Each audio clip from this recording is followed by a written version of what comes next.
వందే మాతరం అనేది మనం ప్రతిరోజు స్కూల్లో పాడుకునేటువంటి గేయమే. అట్లాగే ఏదన్నా సమావేశాలు జరిగినప్పుడు కూడా పాడుకునేటువంటి గేయమే. దానికి జాతీయ గీతం హోదా ఉంది. కాబట్టి దాన్ని పాడుతున్నాం. డిసెంబర్ 8వ తారీఖున ప్రధానమంత్రి మోడీ గారు పార్లమెంట్‌లో వందే మాతర గీతం మీద చర్చ జరపటానికి 10 గంటల సమయాన్ని కేటాయించాడు.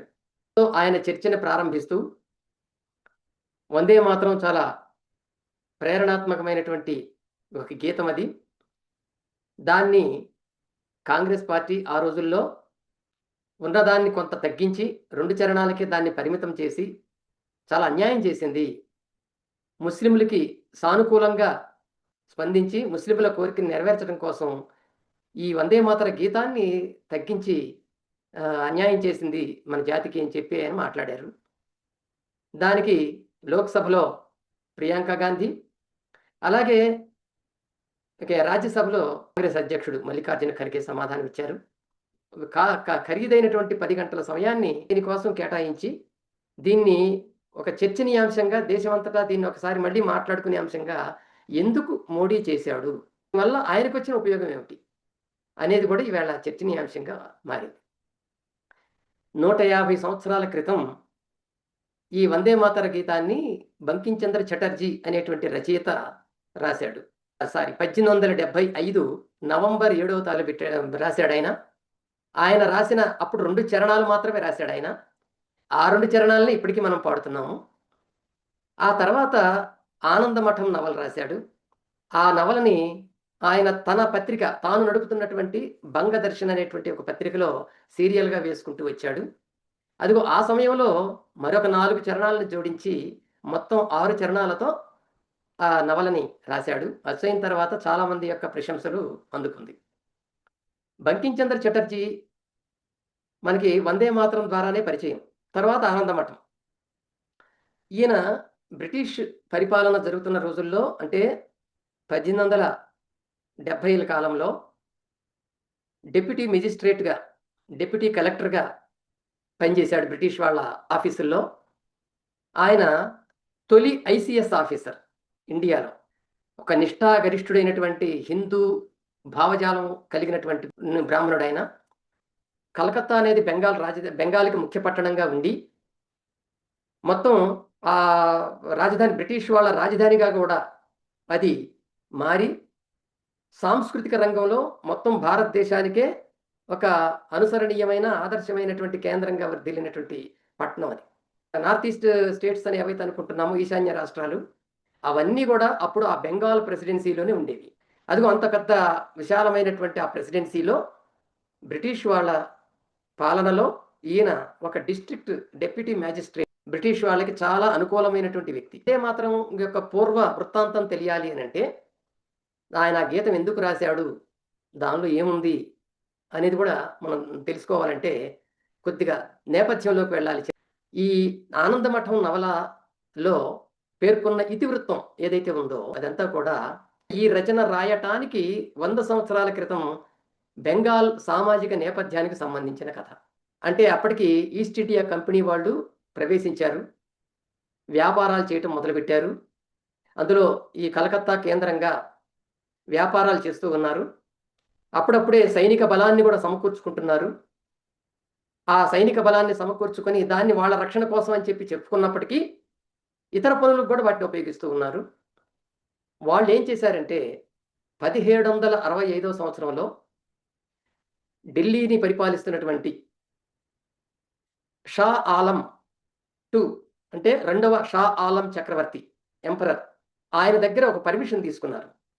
బెంగాల్ ప్రెసిడెన్సీలో మేము పన్నులు వసూలు చేసుకోవడానికి పర్మిషన్ ఇవ్వండి అని ఆయన ఇచ్చేశాడు. 1765లో జరిగింది ఈ సంఘటన. ఈ పన్నులు వసూలు చేయటానికి వాళ్ళు తమ ఉద్యోగులను తామే నియమించుకున్నారు కూడా వాళ్ళక్కడ. సో, కొంత పన్నులు వసూలు చేయటం, వచ్చిన దాంట్లో కొంత భాగాన్ని ఈ ఎంపరర్‌కి అంటే చక్రవర్తికి పంపటం. ఇదంతా వాళ్ళ ఒప్పందం. అయితే ఆ సమయంలో జరిగినటువంటి ఒక దుర్ఘటన ఏదైతే ఉందో, ప్రకృతి విపత్తు ఏదైతే ఉందో, దానికి సంబంధించిన ఇతివృత్తాన్ని చెప్తుంది ఈ ఆనందమఠం నవల. ఏమిటి ఆ విపత్తు అంటే 1769 దగ్గర నుంచి 1771 వరకు, అంటే దాదాపుగా ఒక 3 సంవత్సరాలు కాలం ద గ్రేట్ బెంగాల్ ఫెమైన్ వచ్చింది. అంటే చరిత్రలోనే చాలా ప్రసిద్ధికెక్కిన, చాలా ఘోరమైనటువంటి విపత్తుగా పరిగణించబడిన బెంగాలు కరువు అనేటువంటిది వచ్చింది. ఆ కరువు సమయంలోనే అక్కడ ఆకలితో తిండి దొరక్క, కానీ ఏమి తినటానికి కూడా ఏమీ దొరక్క, మట్టి కూడా తిన్నటువంటి రోజులవి జనం. అదిగో ఏమి తిండి దొరక్క దాదాపు 10 లక్షల నుంచి 1,00,00,000 మంది వరకు కూడా చనిపోయారు. ఎందుకింత 10 లక్షల నుంచి 1,00,00,000 మంది అని అంటున్నామంటే, ఆ లెక్కలు కరెక్ట్‌గా ఎవరు చెప్పలేదు. చాలామంది 1,00,00,000 మందికి పైనే చనిపోయారంటారు కానీ, ఎవరు సరిగ్గా లెక్కలు చెప్పలేదు. ఆ రోజు ఈ లెక్కలు తీయటం కూడా సరిగ్గా లేదు. అందువల్ల ఒక అంచనాలకొచ్చారు. మినిమమ్ 10 లక్షలు ఉంటారు. మాక్సిమం 1,00,00,000 మంది ఉంటారు అనేది అందరూ ఒప్పుకుంటున్నటువంటి విషయం. ఈవేళ బెంగాల్ రాష్ట్రం ఏదైతే ఉందో అది ఉత్తర ఈశాన్య రాష్ట్రాలు, అలాగే బీహార్, ఈ 3 ప్రాంతాల్లో ఆ కరువు బాగా వచ్చింది. ఇప్పటికి ఎక్కువ మంది పిట్టలు రాలిపోయారనమాట ఆ రోజుల్లో. అదిగో ఆ టైంలోనే బెంగాల్‌కి గవర్నర్‌గా, అంటే మన మొఘల్ చక్రవర్తి ప్రతినిధిగా గవర్నర్‌గా మీర్ జాఫర్ ఉంటూ ఉండేవాడు. ఆయనకి ఈస్ట్ ఇండియా కంపెనీకి కొన్ని విభేదాలున్నా, మరి మొఘల్ చక్రవర్తి, ఢిల్లీ చక్రవర్తి ఇచ్చాడు కాబట్టి వాళ్ళకి పర్మిషను, ఈయన కూడా ఏమి అనలేక ఊరుకునేవాడు. So, East India Company outsource ఉద్యోగుల్ని నియమించుకుంది. అంటే కాంట్రాక్ట్ బేసిస్ అన్నమాట. మీరు ఎంత ఎక్కువ పన్నులు వసూలు చేస్తే మీకు అంత సాలరీస్ ఉంటాయని ప్రకటించింది. దాంతో వాళ్ళు పన్నులు వసూలు చేయటంలో చాలా అత్యుత్సాహం ప్రదర్శించారు. ఆ కరువు రావటానికి ఉన్న ప్రధాన కారణాల్లో ఇదొకటి. రెండోది, ధాన్యం కొనేటువంటి వ్యాపారస్తులు ఎవరైతే ఉన్నారో, రైతులు పండించిన ధాన్యం కొనేవి, ఆ రోజుల్లో ఏం చేసేవాళ్ళంటే రైతులకి ముందుగా విత్తనాలు సరఫరా చేసేవాళ్ళు. అట్లాంటి ఆ వ్యాపారులు ఈ బ్రిటిష్ వాళ్ళు వచ్చిన తర్వాత విత్తనాలు ఇవ్వటం మానేశారు. ఎందుకంటే విత్తనాలు కొనుక్కోవాలి వాళ్ళు. ఉచితంగా ఇవ్వటం మానేశారు, కొనుక్కోవాలి. చాలామంది కొనలేక పంట వేయలేకపోయారు. ఇది రెండవ కారణం. మూడోది, బ్రిటిష్ ఈస్ట్ ఇండియా కంపెనీ ఏం చేసిందంటే, వాళ్ళ సైన్యం కోసం, అంటే ఆ కంపెనీ తరఫున ఉన్నటువంటి సైన్యం కోసం ముందుగానే షాపుల్లో ఉన్నటువంటి ధాన్యాన్ని మొత్తం కొనుక్కుంది. అంటే పెద్ద మొత్తంలో కొనుక్కొని నిల్వ చేసుకుంది. సో, జనం కొనుక్కోవటానికి అక్కడ ధాన్యం తక్కువగా ఉంది. తర్వాత నాలుగో అంశం ఏందంటే, కంపెనీ ఈ గుమస్తాలు ఎవరైతే ఉన్నారో వాళ్ళేం చేశారంటే, ఈ ధాన్యం కొనుగోలు చేసే గుత్త వ్యాపారులు ఎవరైతే ఉంటారో, వాళ్ళని తమకు నచ్చిన వాళ్ళని నియమించుకున్నారు. నియమించుకొని వాళ్ళ దగ్గర నుంచి అధిక మొత్తంలో వాళ్ళు లంచాలు లాంటివి, అంటే లంచాలు అది మొదలుపెట్టారు. వీళ్ళంతా భారతీయ గుమస్తాలు. ఇదొక కారణం. 1769 నాటికి బియ్యం ధరలు, మార్కెట్‌లో బియ్యం ధరలు రెండంచెలుగా పెరిగాయి. రెండంచెలుగా పెరగటం అంటే 2 రేట్లు విధించారు. బియ్యం మీద. ఒకటేంటంటే ఈస్ట్ ఇండియా కంపెనీ విధించిన రేట్ ఒకటి. అలాగే రాష్ట్ర ప్రభుత్వం విధించినటువంటి, అంటే గవర్నర్ విధించిన రేట్ ఒకటి. ఈ రెండోటి కలిపి బియ్యం అమ్ముతుండేవాడు. ఇది చాలా ఇబ్బంది పెట్టింది జనాన్ని. తర్వాత సైన్యం ఏం చేసిందంటే, ఈ ఈస్ట్ ఇండియా కంపెనీ సైన్యం ఈ కరువు వచ్చినట్టు అప్పటికే జనంలో బియ్యం దొరక్క, అన్నం లేక అల్లాడుతున్నటువంటి ప్రాంతాల్లో ఈ సైన్యం ఎక్కువగా దృష్టి నిలిపి వాళ్ళని వేధించటం, అక్కడికి వెళ్ళి వాళ్ళకి కావాల్సిన తిండి పెట్టమని వేధించటం, వాళ్ళకి కావాల్సిన పన్నులు ఇవ్వమని వేధించటం ఇవన్నీ చేసింది. అవి కట్టలేకపోయారు. కొంతమంది ఆత్మహత్య చేసుకున్నారు ఆ సందర్భంగానే. తర్వాత కంపెనీకి పన్నులు, ఇంత కష్టం వచ్చి, కరువొచ్చి, ఇబ్బందులొచ్చి, పంటలు పండక ఇబ్బంది పడుతున్న జనానికి పన్నులు తగ్గిస్తారు ఎవరైనా సరే. కానీ అది తగ్గించలేదు ఆ ప్రభుత్వం. తగ్గించడానికి నిరాకరించింది. అంటే ఇట్లాంటి కారణాల వల్ల రైతులు చాలా ఇబ్బందులు పడ్డారు. అందులో కూలీలు ఎక్కువ ఉండేవాళ్ళు. రైతుల కన్నా ఆ రోజుల్లో కూలీలు ఎక్కువ ఉండేవాళ్ళు. ఆ రైతులు కూడా ఎట్లాంటి రైతులంటే, జమీందారుల కింద ఆ భూముల్ని కౌలుకు తీసుకొని పండిస్తున్న రైతులు. సొంత భూమి కలిగిన వాళ్ళు చాలా తక్కువ మందే ఉండేవాళ్ళు. ఇదిగో ఇలాంటి పరిస్థితి అక్కడ వచ్చింది. 1770వ సంవత్సరం వచ్చేసరికి మరణాలు పెరగటం మొదలుపెట్టినాయి. కరువు, తిండి లేక చనిపోయే వాళ్ళ మరణాలు, ఆకలి మరణాలు.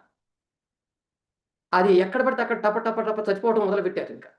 అదిగో అట్లా చనిపోతున్నప్పుడే ఈ మాన్సూన్స్ అంటే వర్షాలు ఎక్కువ వచ్చి ఆ వర్షాల్లో నుంచి బ్యాక్టీరియా బయలుదేరి బలహీనంగా ఉన్నటువంటి వాళ్ళ మీదకి దాడి చేసి వాళ్ళని చంపడం మొదలుపెట్టినాయి. వాళ్ళకి రకరకాల రోగాలు రావటం మొదలుపెట్టినాయి. అంటువ్యాధులు, రోగాలు. వాటిని తగ్గించుకునే శక్తి లేక, సరైన ఆహారం లేక కొంతమంది రోగాల వల్ల చనిపోయారు. ఇంకోటి అదే సమయంలో స్మాల్ పాక్స్ వచ్చింది. స్మాల్ పాక్స్ అంటే మీకు తెలుసు. వైరస్‌తో వచ్చేటువంటి ఒక పెద్ద అంటువ్యాధి అది. అది వచ్చిన వెంటనే టక టక టక అందరికి పాకిపోద్ది. కనుక అది చాలా భయంకరమైంది. ఆ స్మాల్ పాక్స్ వల్ల లక్షలాది మంది యూరప్‌లో చనిపోయారు. 14వ శతాబ్దంలో లక్షలాది మంది. అసలింకా కౌంట్ ఆ రోజుల్లో కూడా లెక్క సరిగ్గా లేదు. అలా చనిపోయారు. అలాంటి స్మాల్ పాక్స్ ఇక్కడొచ్చింది మళ్ళీ. ఇదిగో వీటన్నిటి కారణంగా ఆ బెంగాల్ ఫెమైన్ అంటే బెంగాల్ కరువు అనేటువంటిది ఆ రోజు వచ్చింది. ఈ కరువులో చనిపోయినటువంటి వాళ్ళల్లో చేనేత కార్మికులు ఎక్కువ మంది ఉన్నారు. రైతులు, కూలీలతో పాటు చేనేత కార్మికులు ఎక్కువ మంది ఉన్నారు. వాళ్ళకి ఆహార ధాన్యాలను నిల్వ చేసుకునేటువంటి అవకాశం గానీ లేవు. వాళ్ళు చాలా కష్టపడి మగ్గాల మీద గుడ్డలు నేసి, ఆ గుడ్డలు అమ్మితేనే వచ్చిన డబ్బులతోనే వాళ్ళు బతికేవాళ్ళు. సో, ఎక్కువ కొనుక్కొని దాచుకునేటువంటి అవకాశం వాళ్ళకి లేదు. ఎక్కువ ధాన్యం ముందే నిల్వ ఉంచుకునే అవకాశం లేదు. ఎప్పటిదప్పుడే వాళ్ళకి. అందువల్ల అలాంటి చేనేత కార్మికులు ఎక్కువ మంది చనిపోయారు. ఇంకొక విషయం కారణం ఏందంటే వాళ్ళకి పోనీ బట్టలు నేసి అమ్ముకుందామని ఎంతో కష్టపడి అమ్ముకుందామని ప్రయత్నం చేసినా, పత్తి, మల్బరీ ఇవి ఆ పంటలు నాశనం అయిపోయినాయి అప్పటికే. ఆ 2 పంటల నుంచి దిగుబడి లేదు. దిగుబడి లేకపోతే వీళ్ళకి నూలు లేదు. నూలు లేకపోవడంతో బట్టలు లేవు. ఆ రకంగా గవర్నమెంట్ సహాయం అంతకంటే లేదు. ఆ రకంగా వీళ్ళు ఎక్కువ మంది చనిపోయారు. ఇదిగో ఇది బెంగాల్ కరువు. చరిత్రలో చాలా ఎక్కువ మంది చెప్పుకునేటువంటి బెంగాల్ కరువిది. ఈ కరువు, ఈ కరువులో జరిగినటువంటి మరణాలు, ఈ 2 నేపథ్యంలో వచ్చింది 100 ఏళ్ల తర్వాత ఈ ఆనందమఠం నవల. ఈ కరువుకి కారణం అనేక మందికి దీనికి కారణాలు చెప్పుకోవచ్చు. అటు ముస్లిం చక్రవర్తులు కారణమే, ఈస్ట్ ఇండియా కంపెనీ కూడా కారణమే. అప్పటికింకా ఈస్ట్ ఇండియా కంపెనీ గానే ఉంది. బ్రిటిష్ వాళ్ళు అనకూడదు. బ్రిటిష్ పాలన ఇంకా రాలేదు అప్పటికి. సో, ఈ రెండిటి వీళ్ళ కారణంగానే ఆ కరువులో ప్రజలను ఆదుకునేటువంటి యంత్రాంగం కూడా ఆనాడు లేకుండా పోయింది.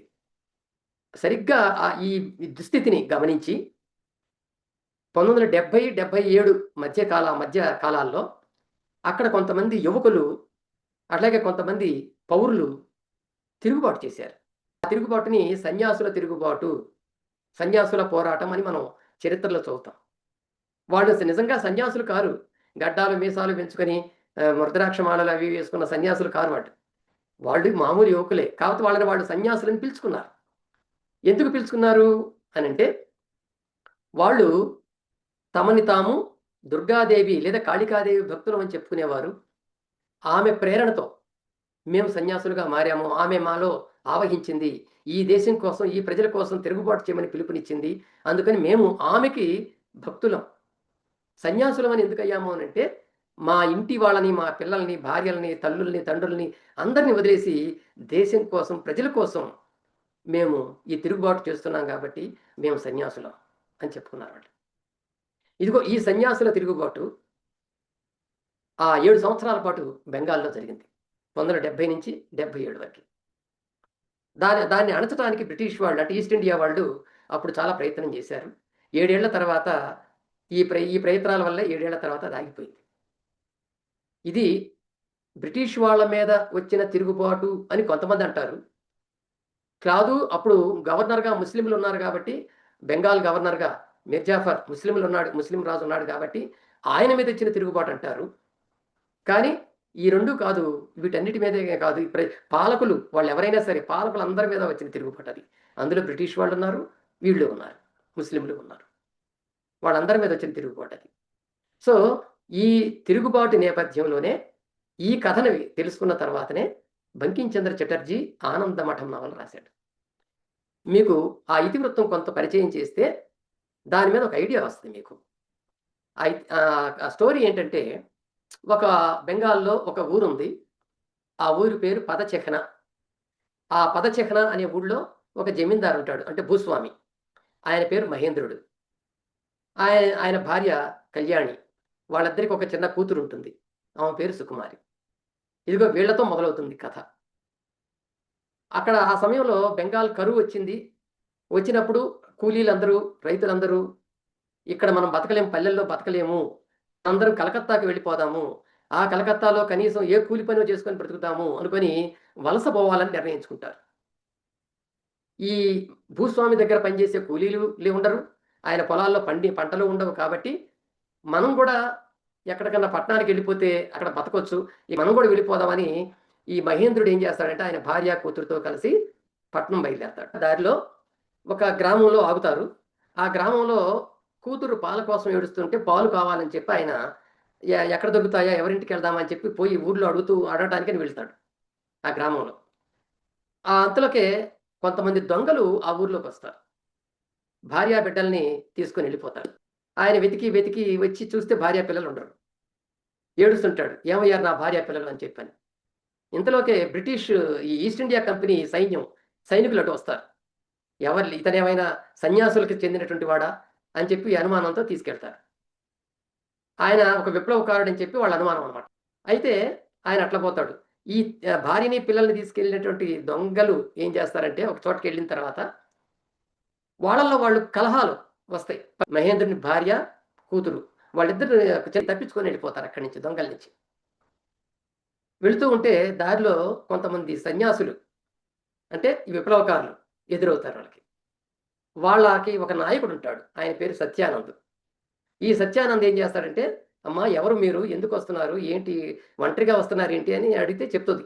ఇట్లా నేను మహేంద్రుని భార్యని, మేము భూస్వామి కుటుంబాల వాళ్ళం అని చెప్పి చెప్తుంది. చెప్తే ఆయన వెంటనే ఆశ్రయం కల్పించి, అంటే వాళ్ళ ఉండేటువంటి మఠం ఏదైతే ఉందో అదే ఆనంద మఠం, అదిగో అక్కడ ఆశ్రయం కల్పించి వాళ్ళిద్దరిని అక్కడ ఉంచుతాడు. ఆయనకి సత్యానంద్కి ఒక ప్రియమైన శిష్యుడు ఉంటాడు, ఆయన పేరు భవానంద్. ఆయన్ని పిలిచి ఇదిగో ఈ కళ్యాణి భర్త మహేంద్రుడు ఎక్కడైతే ఉన్నాడో అతన్ని ఎలాగైనా తీసుకొని రా అని చెప్తాడు. ఈ సత్యానంద్ అనే అతను వీళ్ళందరికీ నాయకుడు, ఈ సన్యాసుల గుంపుకి అంటే విప్లవకారుల గుంపుకి నాయకుడు. అందువల్ల ఆయన చెప్పగానే ఈ భవానంద్ అక్కడి నుంచి ఆజ్ఞ తీసుకొని వెళ్ళిపోతాడు. తర్వాత మహేంద్రుడిని వెతికి వెతికి తీసుకొచ్చి మళ్ళీ చెప్తాడు. ఈ మహేంద్రుడు ఒక భూస్వామి కాబట్టి ఈయన కనుక సన్యాసులలో చేరితే లేదా సన్యాసులకి సపోర్ట్ ఇస్తే అది ఎంతో మేలు జరుగుతుంది అని చెప్పి సత్యానంద ఆలోచిస్తాడు. అనేక రకాలుగా మేలు జరుగుతుంది, అటు ఫైనాన్షియల్గా కానీ ఇతర విషయాల్లో కానీ మేలు జరుగుతుంది, సపోర్ట్ దొరుకుతుందని ఆలోచిస్తాడు. ఆలోచించి ఆ మహేంద్రుణ్ణి నువ్వు సన్యాసిగా మారమని చెప్పి కోరతాడు. సన్యాసిగా నేను మారటమా, నా భార్య పిల్లలు వీళ్ళందరినీ వదిలేసి నేను ఎట్లా రావాలి అంటాడు ఆయన. సన్యాసులుగా మారాలంటే ఖచ్చితంగా ఏ బంధాలు వాళ్ళకు ఉండకూడదు, సంసార బంధాలు ఏవి ఉండకూడదు. కాబట్టి భార్యా పిల్లల్ని విడిచిపెట్టి నేను రాలేనంటాడు. ఆ సంభాషణ వింటుంది ఆయన భార్య. విని ఆమెకి నచ్చదు. ఇదేమిటి ఇంత వీళ్ళంతా దేశం కోసం ఇట్లా చేస్తూ ఉంటే, ప్రజల కోసం చేస్తూ ఉంటే ఈయన రానంటాడేమిటి అని చెప్పి ఆమె అడుగుతుంది. అడిగితే కూడా నేను మిమ్మల్ని వదిలిపెట్టి వెళ్ళలేని అని చెప్పి చెప్తాడు. అయితే ఆమె ఒక రాత్రిపూట ఏం జరుగుతుందంటే వాళ్ళంతా నిద్రిస్తున్న సమయంలో ఈ కళ్యాణి అంటే మహేంద్రుడి భార్య, ఆ కూతురు వాళ్ళందరూ వచ్చేటప్పుడు వాళ్ళ సంచుల్లో కొంత విషాన్ని కూడా తీసుకొస్తారు. ఎందుకంటే ఎవరైనా తమని పట్టుకుంటే, తమని ఏమైనా చేయబోతుంటే ఆత్మహత్యనే చేసుకొని చచ్చిపోవాలి కానీ వాళ్ళకి లొంగకూడదు అనేది వాళ్ళ ఉద్దేశం. ఆ విషాన్ని తీసుకొస్తారు. ఈ రాత్రిపూట ఆ చిన్న పాప ఆ విషం ఉన్నటువంటి పాత్రని తీసుకొని తాగుతుంది. తాగితే అది ఆ విషయం ఈమె చూస్తుంది, తల్లి చూస్తుంది. చూసి చూసావా నా కూతురికి కూడా వాళ్ళ తండ్రి ఆలోచన నచ్చలేదు కాబట్టి ఆమె చచ్చిపోయింది తాగి, నేనెందుకు బతికుండాలని చెప్పి ఆమె కూడా తాగుతుంది. వాళ్ళిద్దరు తాగుతారు. తాగితే మా తర్వాత ఉదయం లేచి చూస్తే వాళ్ళిద్దరు పడిపోయి ఉంటారు విషయం తాగి. ఇంకప్పుడు మహేంద్రుడు అయ్యో నా భార్య పిల్లలు చనిపోయారే అని చెప్పి బాధపడుతూ ఏడుస్తూ ఉంటారు.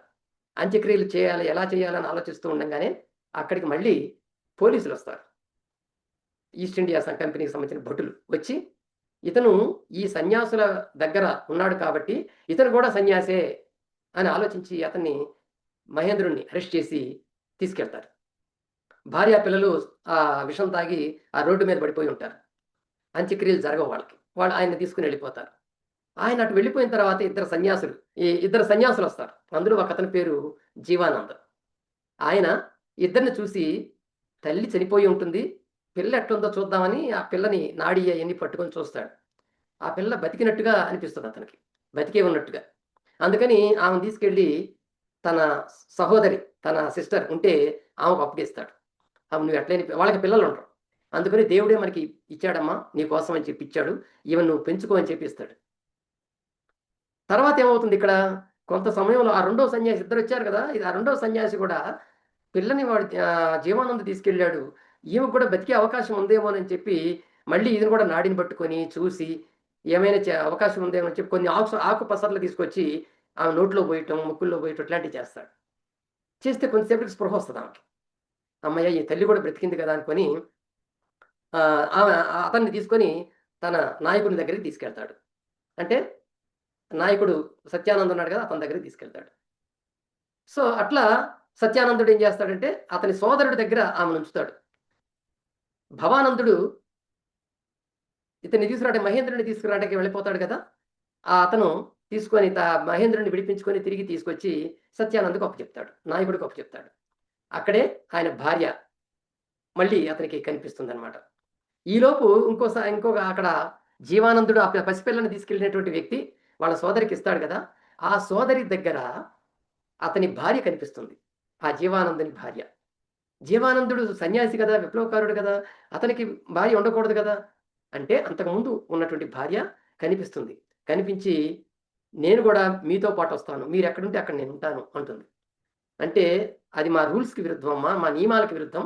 సన్యాసిగానే ఉండాలి తప్ప సంబంధాలతో బంధాలతో ఉండకూడదు అనంటే ఆమేం చేస్తదంటే, సరే నువ్వు నా మాట లేదు కాబట్టి నేనే సన్యాసిగా మారతానని చెప్పి ఒక మగ వేషం వేసుకొని ఆమె గూడా సన్యాసిలాగా ఆ గ్రూప్‌లో జాయిన్ అయిపోద్ది.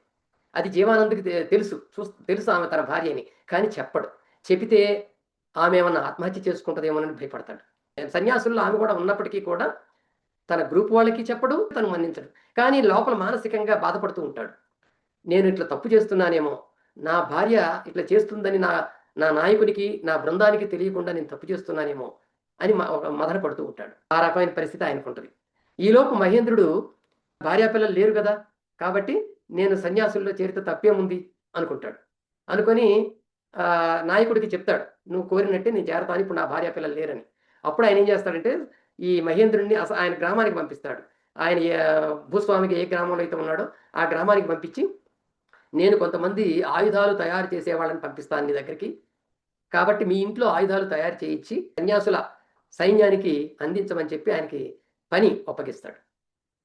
ఆ రకంగా మహేంద్రుడు తన గ్రామానికి వెళ్ళిపోతాడు. ఈ మహేంద్రుడు ఒకసారి ఈ సన్యాసుల గ్రూప్‌లోకి ఆయన కూడా సన్యాసిగా ఉన్నాడు కాబట్టి వస్తూ ఉన్నప్పుడు అప్పుడు తన భార్య బ్రతికుందనే విషయం తెలుస్తది. తన కూతురు బ్రతికుందనే విషయం జీవానంద్ ద్వారా తెలుస్తది. అదిగో ఆ రకంగా మళ్ళీ భార్య పిల్లల్ని కలుసుకుంటాడు.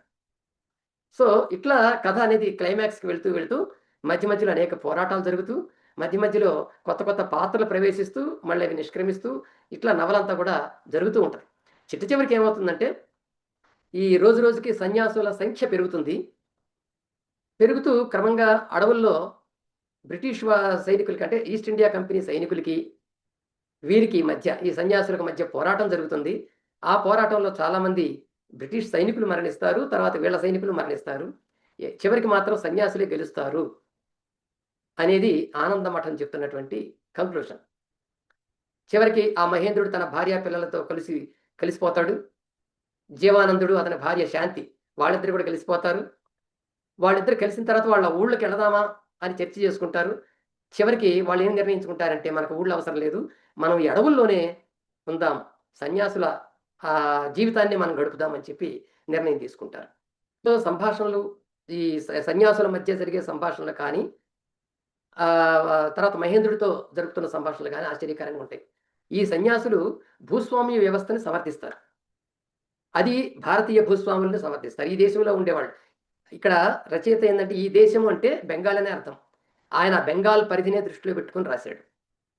సో, ఇక్కడ ఉన్నటువంటి భూస్వాములు ఇక్కడి వాళ్ళు తరతరాలుగా ఇక్కడ జీవిస్తున్న వాళ్ళు కాబట్టి, వాళ్ళు తప్పు లేదు, వాళ్ళు ఏం చేసినా తప్పు లేదు అన్నట్టుగా ఉంటది.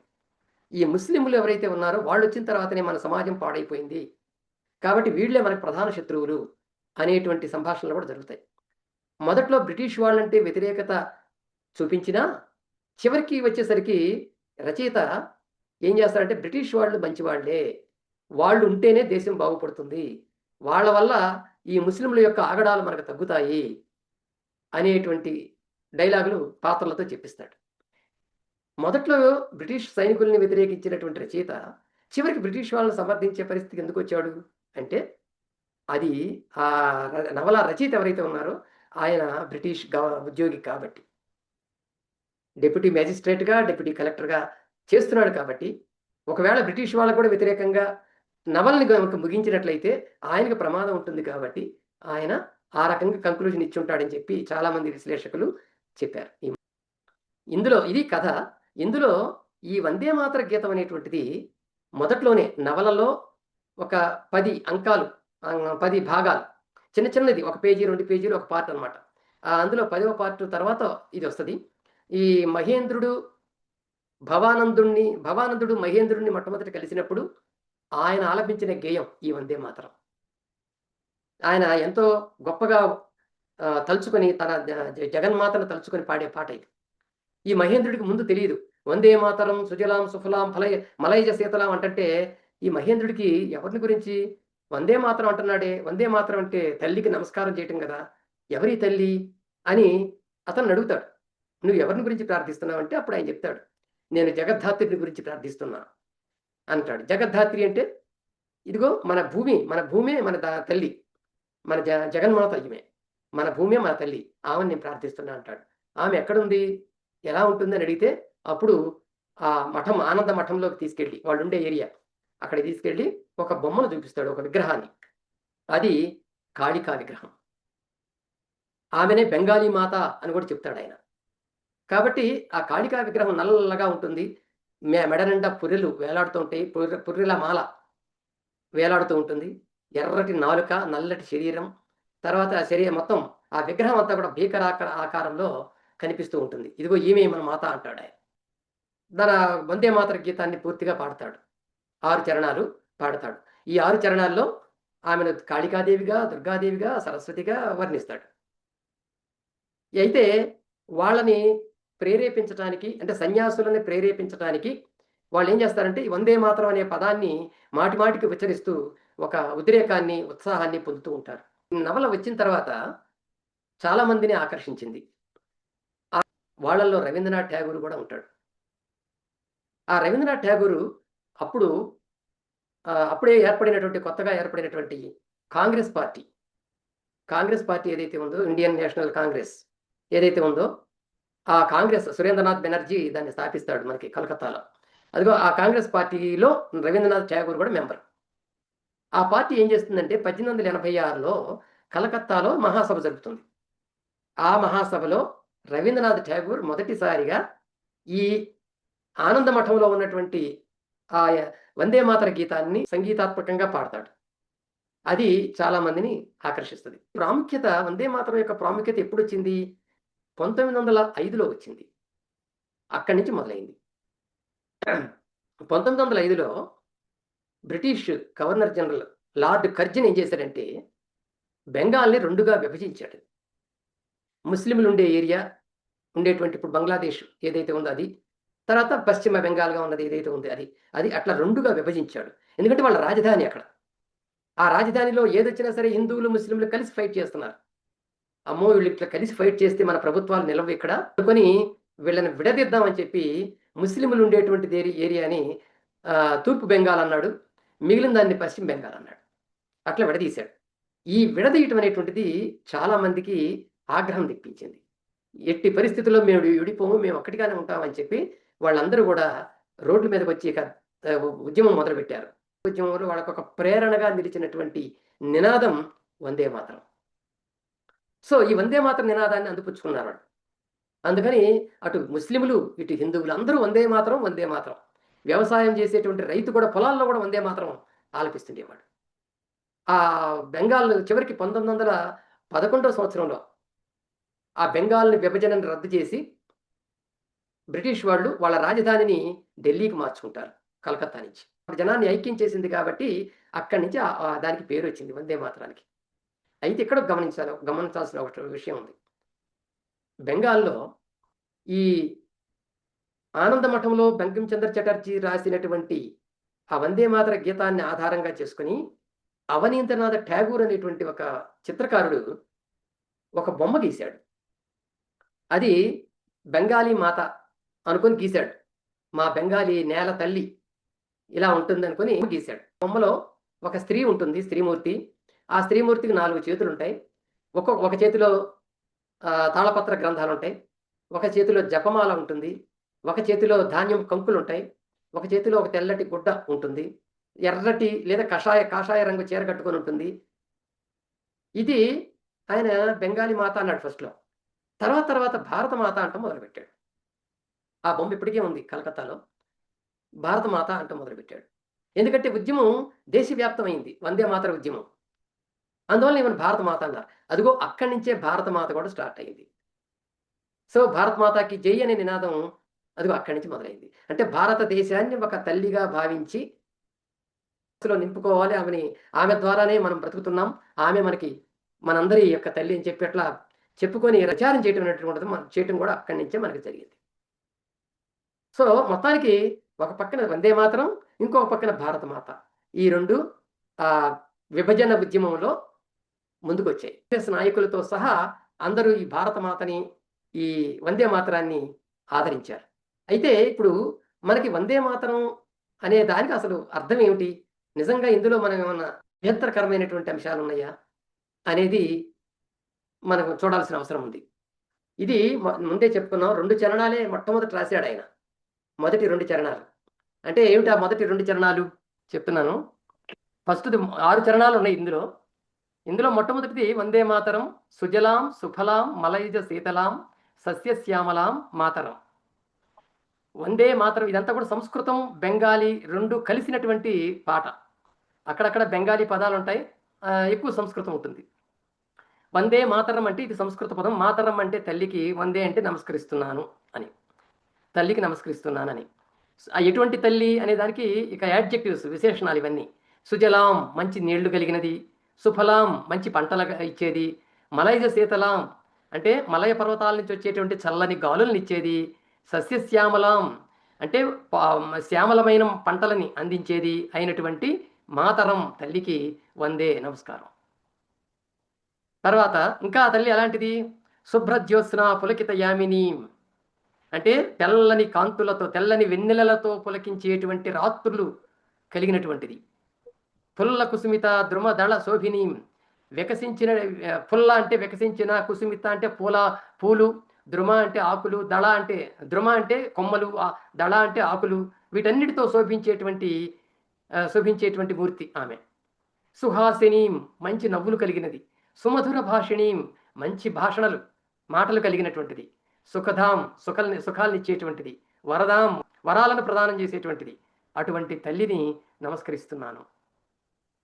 సప్తకోటి కంఠ కలకల నినాద కరాళే 7 కోట్ల కంఠాల నుంచి వచ్చే కలకల నినాదాలతో కరాళమైనటువంటి దానా అంటే భయంకర ఆకృతి కలిగిన దానా. ఇదంతా సంబోధనలు, ఇవన్నీ కూడా ఈ విశేషణాలు కాదు, అంటే ఆమెను సంబోధిస్తూ చెప్తున్నటువంటి పదాలు.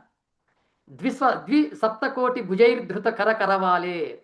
ద్విసప్తకోటి, సప్త అంటే 7, ద్విసప్త అంటే 14 కోట్ల భుజాలు ధరించినటువంటి, కరవాలి అంటే భయంకరమైనటువంటి కత్తులు కలదానా.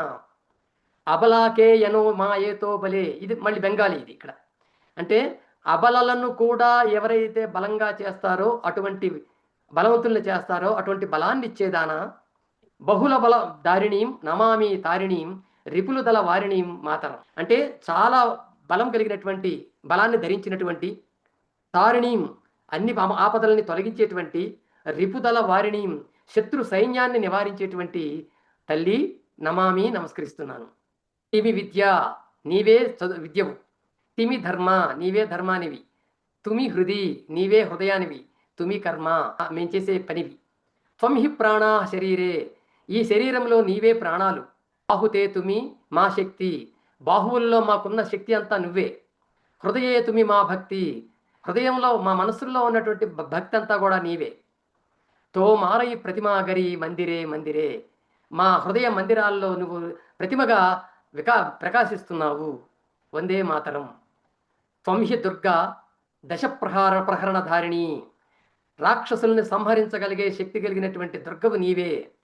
అంటే దుర్గాదేవి రాక్షసులు, మహిషాసురుడు మొదలైన రాక్షసులను చంపింది కదా, అదిగో అటువంటి రాక్షసులను చంపినటువంటి దుర్గవు నీవే.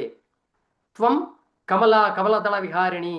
కమలదళ విహారిణి అంటే కమల పత్రాల మీద విహరించేటువంటి కమలవు అంటే లక్ష్మీదేవి నువ్వే. వాణి విద్యా విద్యాయిని. విద్యను ప్రదానం చేసేటువంటి సరస్వతీదేవి నీవే. నమామి త్వాం. నీకే నమస్కరిస్తున్నాను. నమామి కమలాం అమలాం అతులాం. లక్ష్మీదేవి అంటే కమలాం అంటే లక్ష్మీదేవి, అమలాం శుభ్రంగా ఉండేటువంటి అంటే పరిశుభ్రత కలిగిన దానివి, అతులాం సాటి లేని దానివి, సుజలాం మంచినీటిని ఇచ్చేదానివి, సుఫలాం మంచి పంటలను ఇచ్చేదానివి అయినటువంటి మాతరం తల్లికి నమామి నమస్కరిస్తున్నాను. శ్యామలాం శ్యామల రంగు కలిగినటువంటి అంటే నల్లదనం కలిగినటువంటి ఆకారం, సరళాం తేలికగా ఉండేటువంటి ఆకృతి, సుస్మితాం ఎప్పుడు నవ్వుతూ ఉండేటువంటి ముఖం, భూషితాం అలంకరణలు కలిగినటువంటి శరీరం, ధరణీం భూమి, భరణీం అంటే సమస్తాన్ని భరించే శక్తి కలిగినటువంటి మాతరం శక్తికి అంటే తల్లికి నమస్కరిస్తున్నాను. ఇవి ఇక్కడ మొదటి 2 చరణాలు ఎరుపుగా ఎందుకు చూపించామంటే ఇవే పాడుతున్నాం మనం ఎప్పటికీ. మిగిలినవి ఏవి కూడా మనం పాడటం లేదు. జాతీయ గీతాల గురించి ప్రస్తావన వచ్చినప్పుడు జాతీయ గీతంగా వందే మాతరాన్ని చేయాలనుకున్నప్పుడు ఈ 2 సరిపోతాయి, మిగిలిన అవసరం లేదు అని ఎక్కువ మంది అభిప్రాయపడటం వల్ల వాటిని తొలగించి ఆ 2 చరణాలనే జాతీయ గీతంగా ప్రభుత్వం నిర్ణయించడం వల్ల 1951లో అప్పటి నుంచి ఈ వందే మాతరం ఇంతవరకే పాడుతున్నాం మనం. ఇది ఇందులో చూసినట్లయితే ఈ 6 చరణాల్లో చివరి 4 చరణాలు ఆయన మొదట రాయలేదు, నవల రాసేటప్పుడు మాత్రమే రాశాడు. అంతకుముందు ఆయన మొదటి 2 చరణాలే రాశాడు. అవే మొట్టమొదట ఆ 2 చరణాలనే ఆయన వినిపించాడు. అవి బాగున్నాయి అని చెప్పి అనుకున్నారు. తర్వాత నవల్లో ఇవన్నీ వచ్చి చేరినాయి అనమాట. సరే, ఇక్కడ నుంచే మనకి ఏమైందంటే ఈ వందే మాతర ఉద్యమం, వందే మాతరంలో ఎప్పుడైతే దాని ఉద్యమం రూపంలో వచ్చిందో ఆ ఉద్యమం జరిగినంత కాలం చాలా బాగా దాన్ని రిసీవ్ చేసుకున్నారు. దేశవ్యాప్తంగా కూడా వందే మాతర గీతాన్ని అనువదించి అన్ని భాషల్లోకి మార్చుకోవడం కూడా జరిగింది. బిపిన్ చంద్రపాల్ అయితే ఆ వందే మాతర ప్రచారాన్ని చాలా ఎక్కువగా బెంగాల్ నుంచి మొదలుపెట్టి దాదాపు ఇండియాలో ఉన్న అన్ని ప్రాంతాలకి ఆయన వెళ్ళి ప్రచారం చేశాడు. అరవింద్ ఘోష్ లాంటి వాళ్ళు ఆ రోజుల్లో మొదట ఆయన విప్లవకారుడు అరవింద్ ఘోష్. ఆయన మొట్టమొదటిసారి ఇంగ్లీష్లో మార్చాడు దాన్ని. అక్కడి నుంచి ఇతర భాషల వాళ్ళు వాళ్ళ భాషల్లోకి దాన్ని మార్చుకున్నారు. సో మొత్తానికి వందే మాతరం అనేటువంటిది ఒక జాతీయ స్థాయిలో, ఒక దేశ స్థాయిలో అందరికీ కూడా పరిచయమైనటువంటిదిగా మారిపోయింది. ఈ హిందుత్వవాదులు ఎవరైతే ఉన్నారో వాళ్ళు ఏం చేశారంటే ఈ భారత మాతని ఒక దేవతలాగా పూజించటం, ఆమె విగ్రహాలు ఎక్కడ పడితే అక్కడ పెట్టి అక్కడ వందే మాతర గీతం చదవటం, ఇవన్నీ చేస్తున్నారు. ఇది ముస్లింలకి ఇబ్బందికరంగా అనిపించింది. అలాంటి వాటి చోట్ల వీళ్ళు పాల్గొనటానికి ఇబ్బందికరంగా అనిపించింది. ఎందుకంటే వాళ్ళ మతంలో అల్లాను తప్ప మరొకళ్ళని మొక్కటానికి వీల్లేదు, మరొకరిని గొప్పగా కీర్తించటము లేదు. అందువలన ఇది మాకు అభ్యంతరకరంగా ఉంది అని ముస్లిం వర్గాల నుంచి చాలా మంది నుంచి వ్యతిరేకత రావడం మొదలైంది. అది జిన్నా దగ్గరికి వచ్చింది. ముస్లిం నాయకుడు అప్పుడు ఆయన జిన్నా కాబట్టి ఆయన దగ్గరికి వచ్చింది. ఆయన ఏం చేశారంటే 1937లోనే నెహ్రూకి ఈ విషయాన్ని తెలియజేశాడు. ఇదిగో ఇక నుంచి మీరు వందే మాతరాన్ని గనక పాడేటట్లయితే కాంగ్రెస్లో మహాసభల్లో కానీ లేదా ఇంకెక్కడైనా సరే దీన్ని పాడేటట్లయితే మేము దాన్ని బహిష్కరిస్తాము.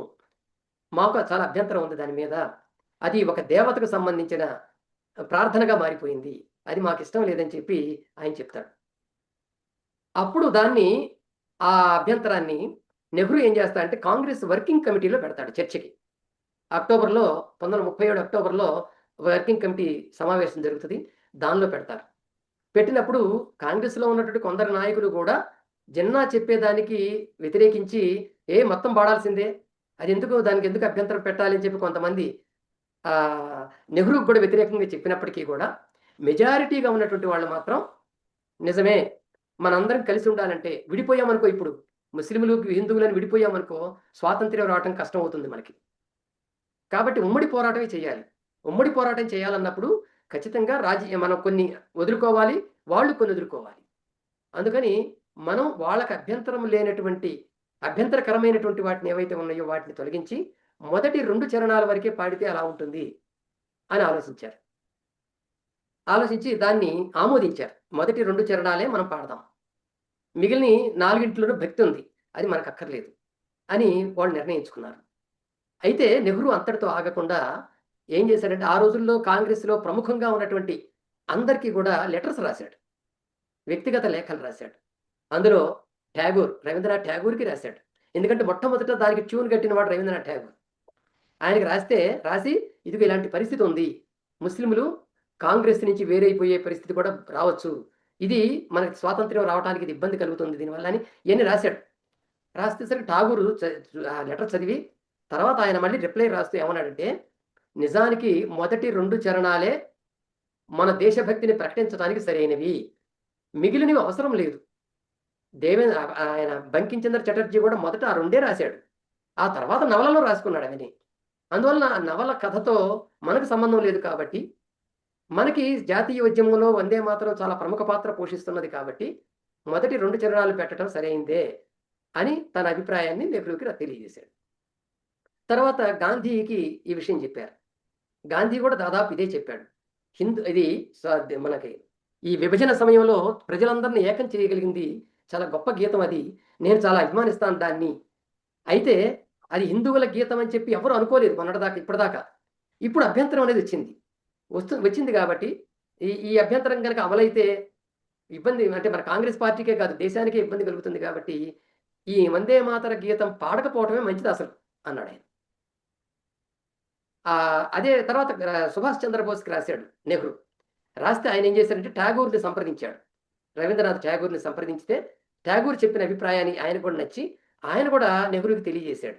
ఠాగూర్ అభిప్రాయమే నా అభిప్రాయం. మనకి చాలా ఐక్యత చాలా ఇప్పుడు ముఖ్యం. ఈ ఐక్యత చెడకూడదంటే మొదటి 2 చరణాలు పాడటమే సరైంది అని ఆయన రిప్లై రాశాడు. సో ఇట్లా ప్రముఖులందరితో కూడా నెహ్రూ సంప్రదింపులు జరిపి చివరికి ఆ 2 చరణాలే మనం పాడదాం అని ఉద్యమంలో మన స్వాతంత్ర ఉద్యమంలో పాడుకుందాం అని చెప్పి ఒక తీర్మానం చేయటం జరిగింది. ఆ తర్వాత స్వాతంత్ర్యం వచ్చిన తర్వాత కూడా మనకి జాతీయ చిహ్నాలు ఏర్పాటు చేసుకోవాల్సిన అవసరం వచ్చింది. జాతీయ చిహ్నం, జాతీయ పతాకం ఖరారైపోయినాయి. వాటిలో ఏ ఇబ్బంది లేదు. కానీ జాతీయ గీతాల దగ్గరికి వచ్చేసరికి కొంతమంది వందే మాతరం అన్నారు, కొంతమంది జనగణమన అన్నారు. ఈ రెండిట్లో మళ్ళీ చర్చ వచ్చింది. చర్చ వచ్చినప్పుడు నెహ్రూ ఏమన్నాడంటే, జనగణమన నేషనల్ యాంథమ్గా ఉండటానికి అంటే జాతీయ ప్రేరణా గీతంగా ఉండటానికి యోగ్యమైందని అభిప్రాయపడుతున్నాను అన్నాడు. వందే మాత్రం జాతీయ గీతంగా ఉండొచ్చు, కానీ నేషనల్ యాంథమ్గా ఉండాలంటే మాత్రం జనగణమన దానికి సరైందని చెప్పి ఆయన అభిప్రాయపడ్డాడు. ఆయన అభిప్రాయమే కాదు, మొత్తం ఆయన ప్రధానమంత్రిగా ఉన్నాడు, మంత్రివర్గం కానీ ఇతర కాంగ్రెస్ పార్టీలో కానీ చాలామంది దాన్నే సమర్థించారు. ఎందుకంటే వందే మాతరం జాతీయ గీతం జాతీయ గీతం అనేటువంటిది కావచ్చు, కానీ నేషనల్ యాంథమ్కి ఏ లక్షణాలు ఉండాలంటే నెహ్రూ చెప్పింది ఏంటంటే అది జనమందరూ పాడుకోవటానికి ఒక లయాత్మకంగా ఉండాలి. రెండవది దేశ ఐక్యతను సూచించే విధంగా ఉండాలి. ఇందులో జనగణమనలో అవన్నీ ఉన్నాయి. సింధు, పంజాబ్, సింధు, గుజరాత్, మరాఠీ అన్ని కొన్ని ప్రాంతాల పేర్లు చెప్పి మనందరం ఒకటి, ఇవన్నీ విజయవంతంగా ఉండాలి అని చెప్పడం జరిగింది. దాంట్లో ఆ స్ఫూర్తి అనేది అందులో ఉంది. మనకి వందే మాతరంలో ఆ స్ఫూర్తి లేదు. రెండోది అది పాడుతుంటే మనలో ఉత్సాహం రావాలి, ఒక ఉత్సాహపరిచే తత్వం ఉండాలి. కానీ వందే మాతరానికి అది లేదు, జనగణమనకి అది ఉంది. ఇంకోటి జయ జయ అనే పదాలు ఎక్కువ రావటం వల్ల ఒక ఫోర్స్ మనసులో నుంచి ఒక దేశభక్తియుతమైనటువంటి భావన మొలకెత్తడానికి ఛాన్స్ ఉంది. భాష సరళంగా ఉంది జనగణమన, వందే మాతరంలో సరళత లేదు. కాబట్టి ఇలాంటి క్వాలిటీస్ అన్ని దీనికి ఉన్నాయి కాబట్టి ఇది నేషనల్ యాంథమ్గా పెడదాము అన్నాడు. ఆయన చెప్పినటువంటి ఇంకొక అంశం ఏంటంటే విదేశీయులని ఆకర్షించగలిగిన సంగీతం జనగణమనలో ఉన్నట్లుగా వందే మాతరంలో లేదు. ఇతర దేశాల జాతీయ గీతాలను కనుక మనం చూసినట్లయితే జనగణమనలాగా ఫోర్స్ని ఇచ్చేటువంటి జాతీయ గీతాలే మనకు కనపడతాయి ఎక్కువగా. ఇది ప్యాసివ్గా ఉన్నట్టుంటుంది వందే మాతరం.